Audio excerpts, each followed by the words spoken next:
Alright, hello everybody, my name is Cool Blue, and I'm bringing you guys another video. As always, apologies for the quality of the video and the quality of the audio especially. Can't make any promises on this actually being any good sounding or looking, but hopefully the information is valuable or useful. So let me know if you have any questions about that. So in this particular video I'm going to be talking about the FaderFox, EC4, and the innovation circuit. More specifically, talking about some of the innovation circuit's programmable things. Recent discovery for me about all the things about NPRF or NFRP, whatever NPR, and I don't know, the special codes, I think it's a non-registered programming numbers. Maybe that's right. Check in the description below. I'll put some more information there if I remember to. If I forget to, let me know, remind me, and I'll put it in there. But basically, the innovation circuit has commands that you can send it that lets you do special things like modify certain parameters and do cool little things. And the EC4, the FaderFox EC4, which is this device here, can utilize some of that stuff to an extent. So it's important that I mention the to an extent part because it's a little bit limited in some regards, but a pretty well rounded. It being this, pretty well rounded in other regards. I think so far there are only 2 devices, actually maybe 4 devices that I know about that actually use or can send NP the not registered special codes. Besides using a DAW, of course. I'm a DAW-less person myself because I just like poking around the buttons and all that stuff. So let's go ahead and get down into it. So this is the FaderFox. This is the circuit. The FaderFox can connect to the circuit, and we're just going to do in like so. I can connect it through just like a normal headphone cable if I had it, but right now I'm using this convoluted connection because I was doing a different video with it used, and here it is. It's there. So right now I have it configured to where this particular setting on the FaderFox is set to control, to trigger the drums as far as notes go, and I can control the drum levels. I can also control the synth levels. This probably won't show up that well in the video, but if I turn this, it's basically turning this volume up and down. And actually, let's just hear it.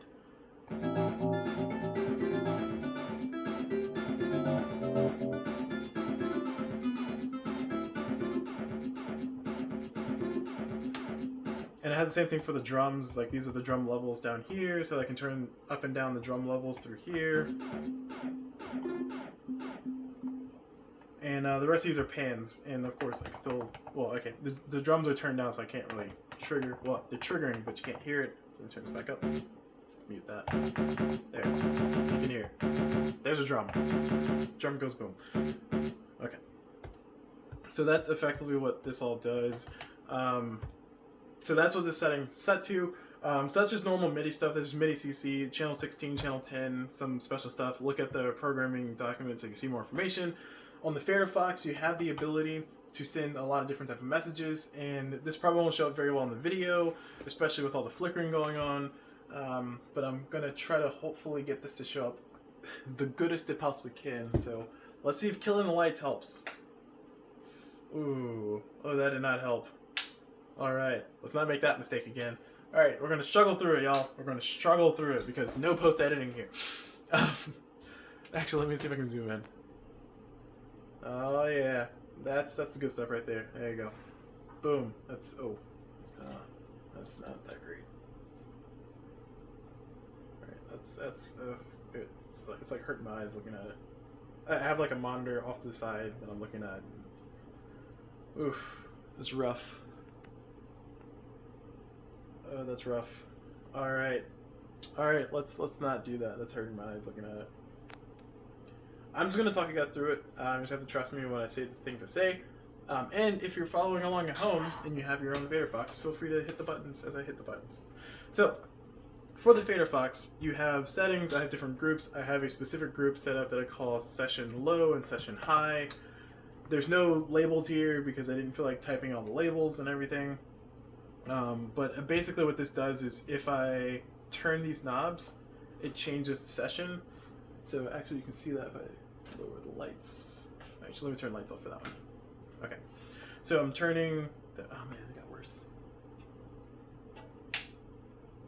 Have no relief at all. I'm trying to find the right balance because,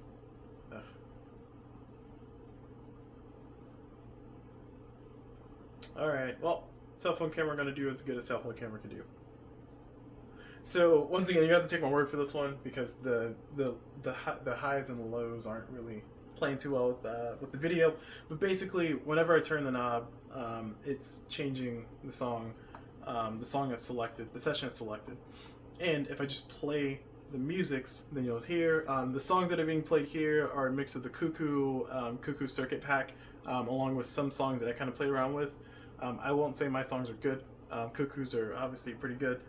And pretty much this little block over here is all Cuckoos, and this is my stuff. Actually, no, this whole thing. No, yeah, this is all Cuckoos. This is my stuff. This is some random stuff. Anyway, you don't need to hear about how bad I am with music. Let's just listen.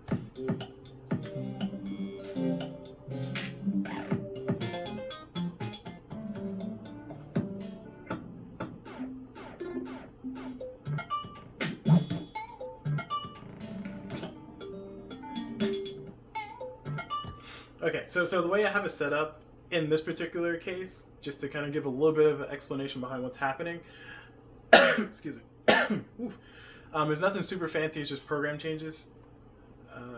Let's see, edit.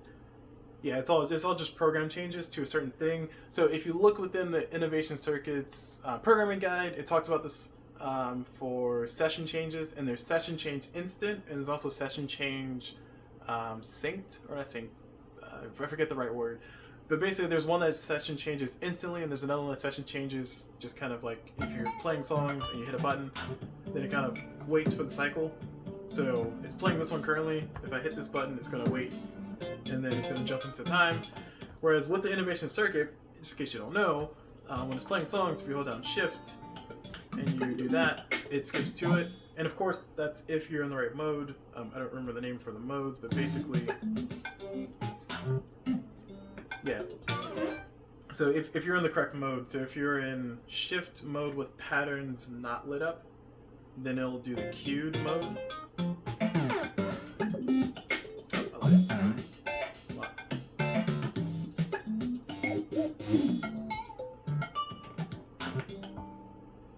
Interesting.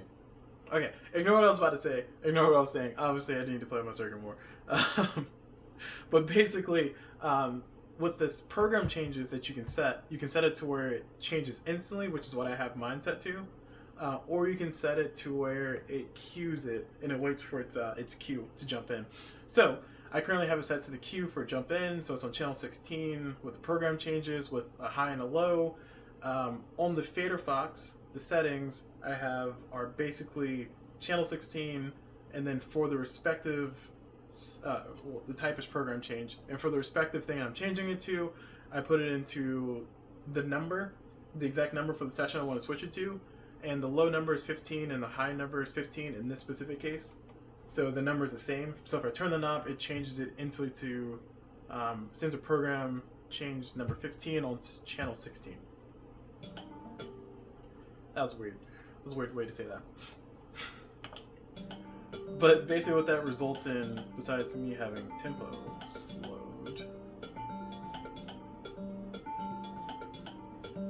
so basically what that results in is the ability to like just jump between songs. So for this one, for instance, like on number 10, which is here, and then if I turn the knob, which is right next to it, it jumps here. And then I think I have these configured to being over here. So if I turn this one, it jumps up here. If I turn this one, it jumps over there. If I turn this one down here, it jumps down here. If I turn this one up here, it jumps over there. So you can kind of do some cool things like that. I guess kind of like chopping up a sample for all those who are way better at this than I am with program changes. So the issue and the reason why I'm making this entire video is because the FaderFox is capable of doing it, but I don't know if you guys hear it, but there's a difference between this particular set of mixing, which I'm about to do,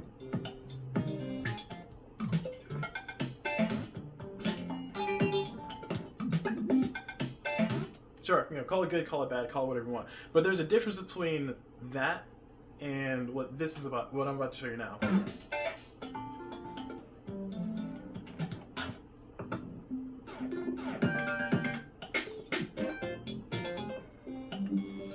So it's very slight, and that example wasn't really all that extended, but basically what's happening is every time I turn the knob, it's switching to the song multiple times. You can kind of see it, like if you focus on this light, which shows up a little bit better in the video. When I turn the knob, it's flashing multiple times, and that's basically indicating that it's switching to that particular track multiple times because I'm turning the dial to send a CC message. So I can try to just kind of turn it once to kind of get it there, but that's, you know, if I'm just kind of quickly switching through songs, like might double tap and get something to switch twice, and that causes issues within the circuit because the way the circuit switches, it basically it won't trigger a note. So if I go to, I think this one's notorious for it. Is this one? No, not this one. One of these is notorious.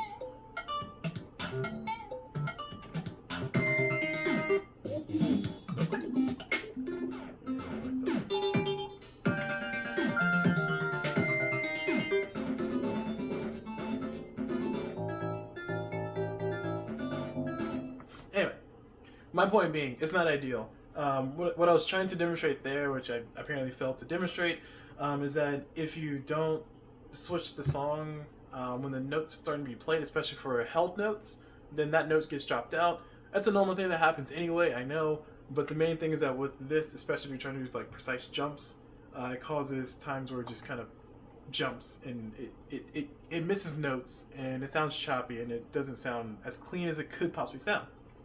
So, once again, the reason for this whole entire video is to talk about that and also talk about the alternative to it, which within the FaderFox, you have the ability to change how the encoder pushes work. So I can change when I push the encoder, so this is the settings for the FaderFox, I can change the settings to where when I push the encoder, it triggers a note. And in this case, that doesn't really help out program changes because when you do program changes, there's no note being pressed. It's just the program change happening. There is no MIDI note. Well, there's a MIDI note, but I guess it really isn't. Oh no, take it back. There is. Because every time I press a note, it goes to 127. So sure, there is a note, but it's not the note that we're looking for. So what you can do is you can go into the setup and change it to when you do a button press, it does min-max. So now, whenever I press an encoder button, it changes it to the min-max of that particular number. So in this case, if I press any of these numbers, which once again, all of these are currently set to be every min-max is the same number. So this one's 0, 0, this one's 1, 1, this one's 2, 2. And you can kind of see in the video a little bit as I press through these numbers, they're kind of all changed. It's because they're all the same channel, they're all the same note effectively, they're all the same program change if you will. And when I change one, it changes all the other ones. But it gives me an instant jump, which is what I'm looking for. So when I'm playing songs and I'm trying to, you know, do a little fancy DJing thing,